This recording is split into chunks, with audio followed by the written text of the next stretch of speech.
Maybe you are taking your exams these days. Maybe you didn't perform well, and you think that it's all over, and there is nothing to do. Maybe you have just started a new project, and you are facing a lot of difficulties, and there is no one by your side to help you. You think that it's the moment. Maybe it's the moment of failure, the moment that you have been avoiding for so many years. Unfortunately, it happened. Failure happened and you didn't expect it. You don't know what to do. You've been revising for so many days, months, or even years, and still failure was able to reach you. This is exactly how it all happened to me. Failure came to me. It was my first time to fail, and you cannot imagine how it feels. Hello, beautiful and lovely human beings, and welcome to another episode of It's All About You podcast. Are you all ready? Let's start.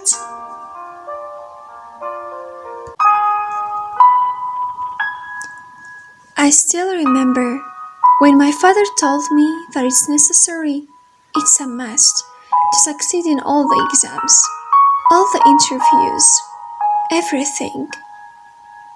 My father is very strict when it comes to education. He wasn't able to study at all because his family asked him to travel to work. He's older than all his brothers. He must work to help his father. My father believes in one thing. Education and knowledge are the key to happiness and comfortable life. If you are not educated, you will suffer a lot in your life. I definitely agree with him, but my father was very proud of me because I have never failed any test. And telling him that day that I failed in the entrance exam was extremely painful. I couldn't tell him. I asked my mother to do so, and I went back to my room. Yes, my room. We can call it my comfort zone. I couldn't meet people or even chat with them. I was very sad and depressed.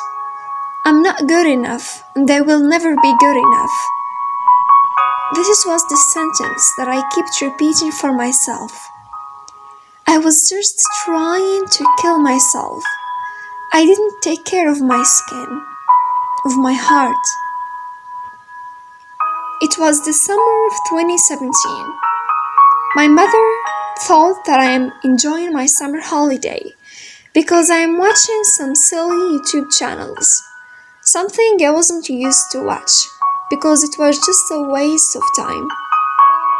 However, at those moments of sadness and madness, I wanted nothing but to waste time, to ignore people, to lie down in that corner of my room and to stare at a dim light.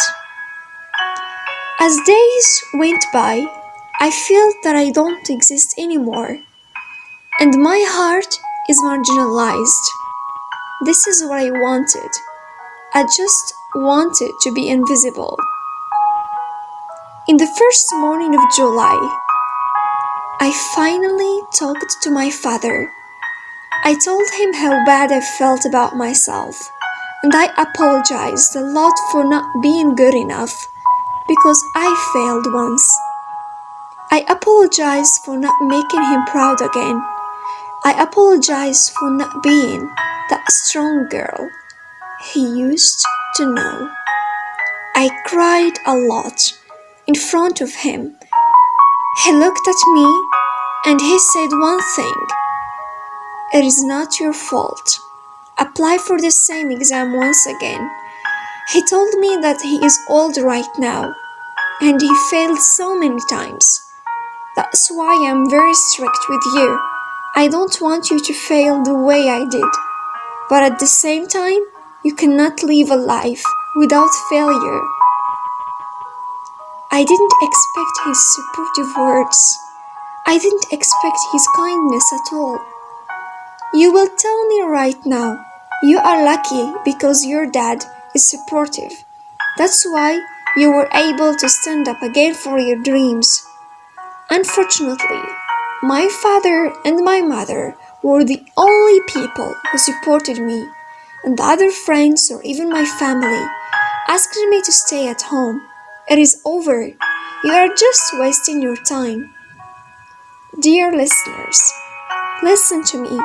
You will meet such people who will ask you to stop trying. These people might be your parents, especially after your experience with failure. I'm here to tell you to stop avoiding failure. But how? Isn't it painful? You have just said that it hurted you a lot. Yes, failure hurts. But at the same time, it is a very exceptional experience. Listen carefully. Failure doesn't hurt me anymore. You know why and how? Simply, I automatically changed my mindset. I changed the way I look at this failure. When I fail, I don't say such words to myself. Oh, you will never succeed at all. Stop trying. Instead, I say, okay, I fail. I know that I have just failed. I recognize it, and I say one sentence. Maybe I need to improve something about myself to achieve my dreams. What is this thing? I write it down and I keep focusing on improving myself to meet the requirements of that job or exam. Dear listeners, who says failure can kill our dreams has never experienced failure the way he or she should experience it or feel it. If you keep looking at failure as the most brutal feelings in the world, as the most devastating feelings in the world, you will never improve yourself. Change your mindset if you really want to benefit from your experience with failure. And always remember one thing. Invest in yourself. Your well-being is a project itself. Goodbye.